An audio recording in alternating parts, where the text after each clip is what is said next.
M S news کی ناظرین السلام علیکم۔ امید ہے آپ لوگ سب خیریت سے ہوں گے۔ آج کا ہمارا مین ٹاپک ہے، آپ نے میرا چینل یوٹیوب چینل سبسکرائب نہیں کیا، کیوں نہیں آپ کو توہین عدالت کا نوٹس جاری نہ کر دیں۔ اس کے بارے میں انفارمیشن دیں گے، یہ معاملہ کیا ہے، اس کے بارے میں ہم آپ کو حقائق بتائیں گے۔ جیسے کہ آپ جانتے ہیں، صحافیوں کو ہراساں کرنے کے دوران چیف جسٹس نے ریمارکس دیتے ہوئے کہا کہ ہم سوشل میڈیا اور دیگر کو جواب نہیں دے سکتے، کیوں نہ ہم اپنا ایک یوٹیوب چینل بنا لیں اور ان کو جواب دیں۔ تو پاکستانی قوم چیف جسٹس سے کہنا چاہتی ہے کہ چیف جسٹس صاحب، اگر آپ فیصلے قانون کے مطابق دے دیں تو کبھی آپ کے ٹھیک ہوتے ہیں، کبھی آپ کے غلط ہوتے ہیں، لیکن پاکستانی قوم چاہتی ہے کہ توہین عدالت، تو آپ 25 کروڑ پاکستانی قوم کو توہین عدالت کا نوٹس جاری تو نہیں کر سکتے، لیکن آپ یوٹیوب چینل بنا کر جو آپ کا چینل یوٹیوب چینل سبسکرائب نہیں کرے گا، کیا آپ اس کو توہین عدالت کا نوٹس جاری کر دیں گے یا اس پر توہین عدالت لگ جائے گی؟ کیا اس کو توہین عدالت کا نوٹس جاری کیا جائے گا؟ پاکستانی قوم کو جس لوگ کو اچھا فیصلہ نہیں لگتا وہ فیصلے پر تنقید کرتا ہے۔ آپ جب بڑے عہدے پر بیٹھیں تو آپ کو برداشت کرنا چاہیے۔ اس سے پہلے پاکستانی تاریخ میں ایسا نہیں ہو جیسے آپ کر رہے ہیں۔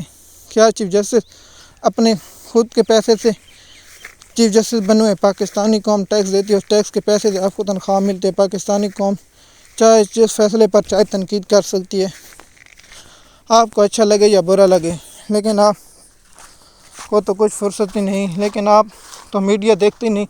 آپ تو کہتے ہیں میں تو میڈیا دیکھتا نہیں، پھر آپ کو میڈیا کہاں دیکھنے میں؟ اس پر آپ جواب وضاحت دیں گے، لیکن آپ کو جواب مانگیں گے تو آپ تو توہین عدالت کا نوٹس جاری کر دیں گے۔ کیا پاکستانی قوم اب اتنی غلام ہو چکی ہے جو آپ کہے خاموشی سے سن لے، کچھ نہ بولے؟ چیف جسٹس پاکستان، آپ پاکستانی قوم بولے گی اور اپنا جواب طلب مانگے گی، لیکن آپ جو کہہ رہے ہیں ہمیں کچھ اس سے فرق نہیں پڑتا۔ آپ قانون کے مطابق فیصلے کریں، پاکستانی قوم دیکھے گی کیا ٹھیک ہے کیا غلط ہے، پاکستانی قوم کو فیصلہ کرنے دیں۔ چیف جسٹس صاحب، آپ پر ڈپٹی کمشنر نے راولپنڈی نے الزام لگا، کیا اس کے بعد آپ اس فیصلے سے الگ اس کے عدالت تحقیقات کمیشن بنایا نہیں بنایا؟ کیونکہ آپ کا الزام ہی لگایا گیا۔ چیف جسٹس صاحب، پاکستان کی تاریخ میں ایسے دھاندلی نہیں ہوئی جیسے ہوئی۔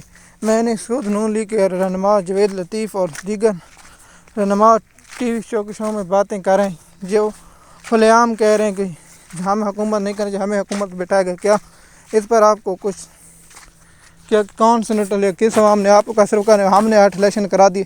آپ نے پی ٹی آئی کے بلے اسمبلی الیکشن کے دوران ریمارکس دیتے ہوئے کہا تھا کہ پاکستان اور انگلینڈ کے درمیان جب میچ چل رہا ہو اور میچ ہو ہی نہ ہو اور پاکستان کو جیت لکھ دے، میں ایسے میچ کو نہیں مانتا۔ چیف جسٹس صاحب، ہم آپ کے ایسے الیکشن کو بھی نہیں مانتے جو 45 کا فارم کا رزلٹ اور 47 کا رزلٹ اور، ہم ایسے الیکشن کو بھی نہیں مانتے۔ آپ اگر عدالت میں یوٹیوب چینل بنائیں، جو وکیل پیش ہو جو ملزم ہو، جو آپ کو 10 سبسکرائب دے گا آپ اس پر بےعزت بری کر دیں گے، اور جو نہیں کرے گا اسے سزا سنا دیں گے۔ چیف جسٹس، آپ نے کہا کہ یوٹیوب پر پیسے کمانا آسان ہے، روزانہ کی بنیاد پر محنت کرنی پڑتی ہے، اگر کچھ غلط ہو تو نوٹس ایف آئی کی جانب سائبر کرائم اور دیگر اداروں کی طرف سے نوٹس آ جاتے ہیں، محنت کرنی پڑتی ہے، دن رات ایسے نہیں کمایا جاتا۔ کچھ کام ہوتا ہے، کچھ کام کرنے کا معاوضہ ملتا ہے، لیکن آپ یوٹیوب چینل جب ریٹائر جج بنے ہو جائیں تو اس کے بعد یوٹیوب چینل بنا کر آزما لینا کہ کیا اتنا آسان کام ہے۔ آپ کو لگ جائے گا پتہ کہ پاکستانی قوم کے ساتھ کیا بیت رہی ہے۔ آپ کو چاہیے کہ ایک فل کوڈ بنا کر ججوں کے معاملے پر سننے چاہیے، جیسے کہ آپ کہتے ہیں کہ اگر آپ ہمارا چینل آپ کو توہین عدالت نوٹس سے شکریہ، اگر آپ ہمارے چینل پر نئے چینل پر شکریہ۔